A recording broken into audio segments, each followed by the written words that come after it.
Narito na ang mga nakakatakot na video na nakunan ng kamera.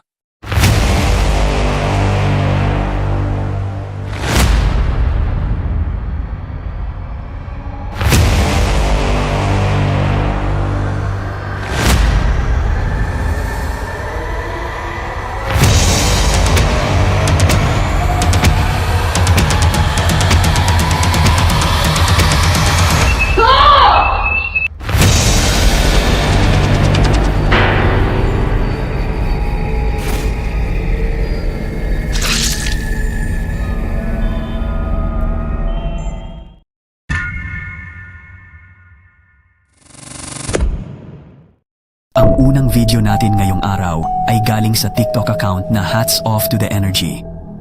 Ayon sa uploader, ang kanyang kapatid ay kasalukuyang inaayos ang isang lumang kubo na matatagpuan sa Oregon. Ngunit sa kabila ng simpleng pag-aayos, may mga kakaibang nangyayari sa paligid. Una, ang kanilang alagang aso ay palaging tila takot na takot, tumatahol at ayaw pumasok sa loob ng bahay. Pangalawa, ang anak ng kanyang kapatid, isang paslit, ay madalas makitang kinakausap ang isang tao na wala naman doon. Sa mismong video, makikitang kinukuhanan ng uploader ang labas ng kubo. Tahimik at ordinaryo ang simula, hanggang sa isang nakakakilabot na bagay ang nangyari.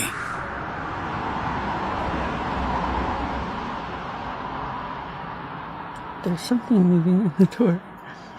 The thing is, that door in there is really stiff. Like all of them are. So there's nothing hanging there. Fucking what the fuck is that? It's creepy. It's gotta be something. I don't know what. What the f***? It just fucking what the f***? What the f***? What the f***? Holy f***. Kung titingnan ninyong mabuti sa itaas na balkonahing bahagi ng bahay, makikita ang isang kakaibang nilalang o anino na tila sumilip, pinagmamasdan ng uploader. Dahan-dahan itong umatras pabalik sa loob ng bahay, habang ang nagvi-video ay nanatiling tulala at takot na takot. Maraming netizens ang nagsabing maaaring kurtina lang daw iyon na hinipan ng hangin. Pero sa ikalawang video, makikita ang uploader na binalikan ang lugar at ipinakitang wala namang kurtina sa nasabing bahagi, kaya lalong naging misteryoso ang nakita sa naunang video. Sa pag-explore niya sa loob ng kubo, ikinuwento rin niya na mag-asawa raw ang dating nakatira rito, ngunit ang lalaki ay pumanaw na. At ang nakakakilabot, naiwan lahat ng gamit nila sa loob, parang isang lugar na na-freeze sa oras. Kung hindi man ito isang ilusyon o pagkakamali ng mata, posibleng may misteryosong presensya sa lugar na iyon. Maaaring ito'y enerhiya ng nakaraang residente, o baka naman may mas malalim pa na hindi natin alam. Ano sa tingin nyo? Kurtina lang ba ito? O isa na namang patunay ng mga bagay na hindi kayang ipaliwanag ng ating isipan? Comment down below.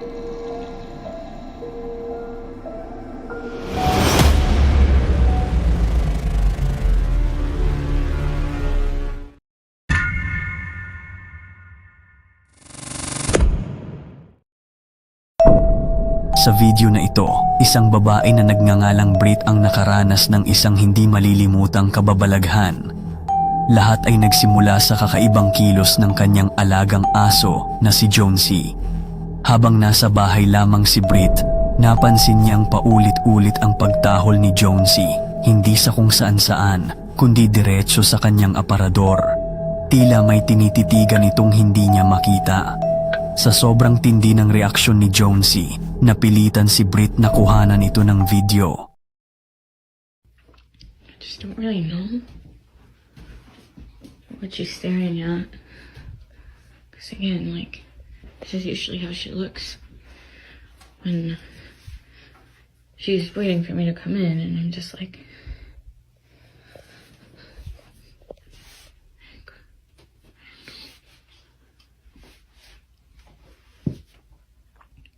What? What is it? What is it?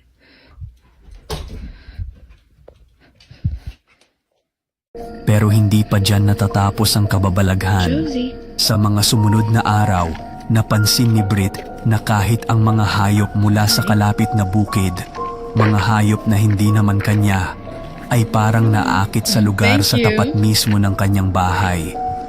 Hindi lang iyon, malapit lang sa kanilang bahay ay may isang sementeryo Freaking at night. parang doon din nakatuon ang pansin ng kanyang aso. Josie, what's going on?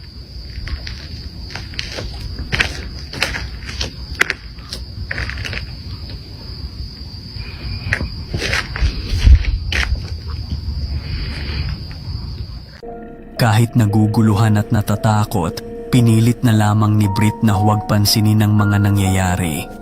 Hanggang sa dumating ang gabi na bumalik siya mula sa pamimili ng pagkain, dito na nagsimulang lumala ang sitwasyon. Habang bumababa ng kotse, sinabi ni Brit na pakiramdam niya ay may malamig na presensya sa tabi niya.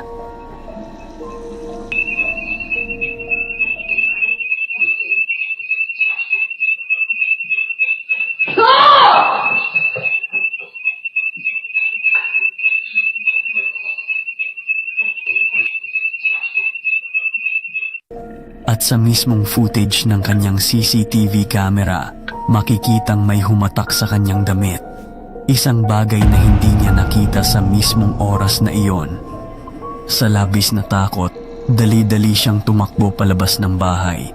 Mula sa kakaibang kilos ng kanyang aso, hanggang sa presensyang nararamdaman niya, at sa mga hayop na tila naaakit sa sementeryo. Tila ba may masamang espiritu na naninirahan sa bahay ni Brit? Ang tanong, dapat ba siyang lumipat o kailangan lang niya ng espiritual na tulong?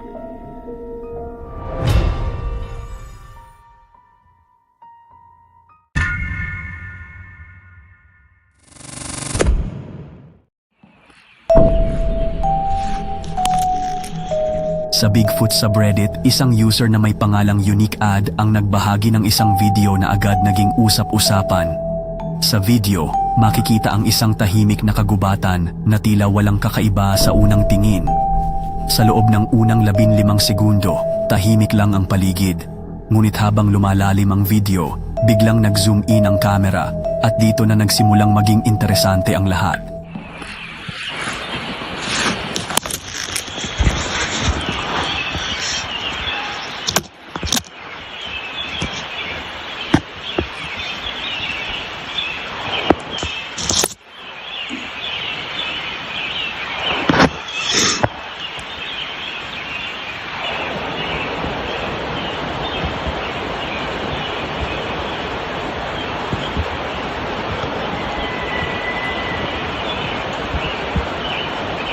Can't me right now.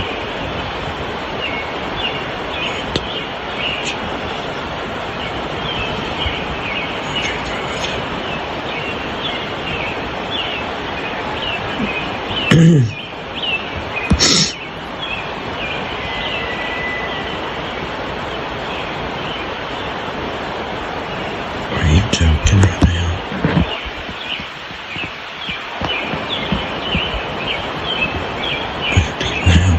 Pickles.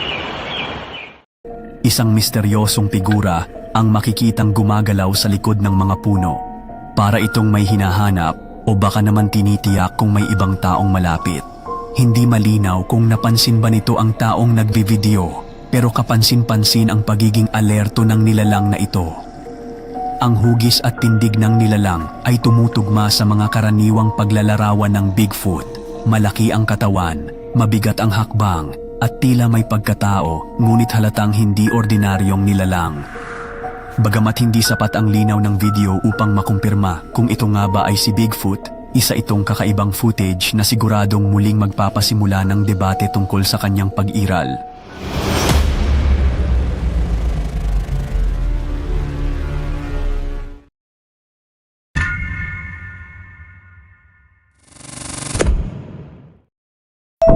Ang video na ito ay in-upload sa TikTok ng user na Ghosts on Camera at talaga namang tugma sa pangalan ng kanilang account. Sa simula, makikita nating kalmado lang na nakaupo sa loob ng bahay ang uploader. Pero ilang segundo lang, biglang nangyari ang hindi inaasahan.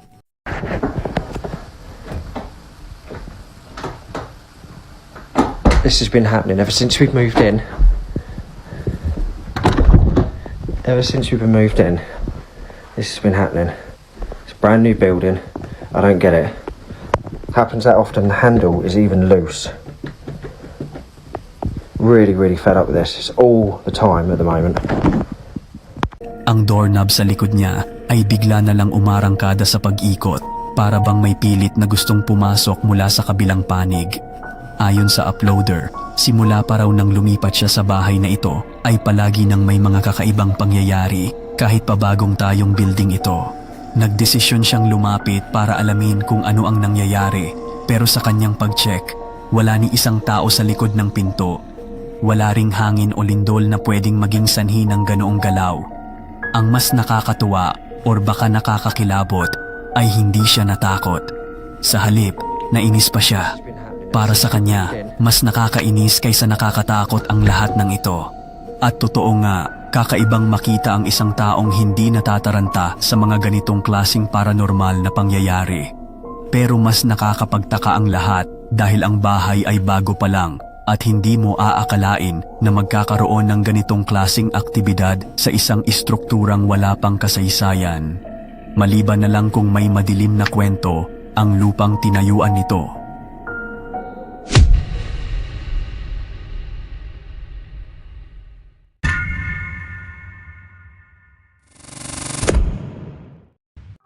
Sa video na ito nakuha sa isang ospital, makikita ang isang lalaki na may kakaibang ikinikilos, animoy may dalang presensyang nakakatakot. Ang kanyang mga galaw ay hindi pangkaraniwan na para bang may sumanib o bumabalot na kakaibang enerhiya sa kanya.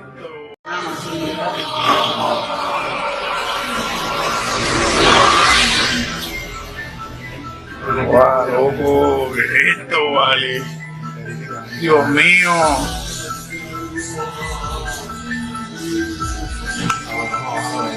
Ey, pero no le pueden poner un medicamento.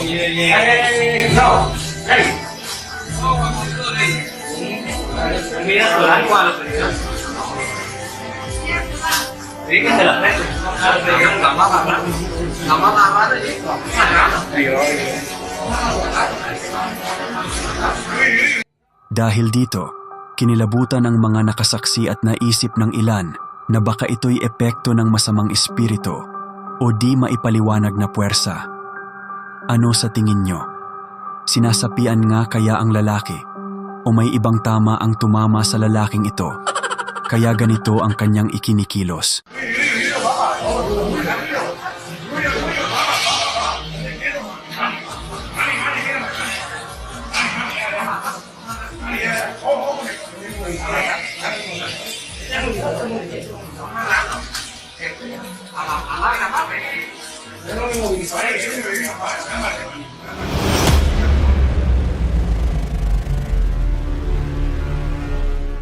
At iyan ang mga nakakatakot na video para sa araw na ito. Kung nagustuhan mo ang mga kwento natin ngayon, huwag kalimutang mag-like, mag-comment at mag-subscribe para sa mas marami pang kababalaghan at misteryo na ating tatalakayin. I-click mo na rin ang notification bell para hindi ka mahuli sa mga susunod nating uploads. Ako si Dark TV PH at tandaan, sa mundong ito, hindi lang tayo ang naririto. Hanggang sa muli at ingat ka palagi.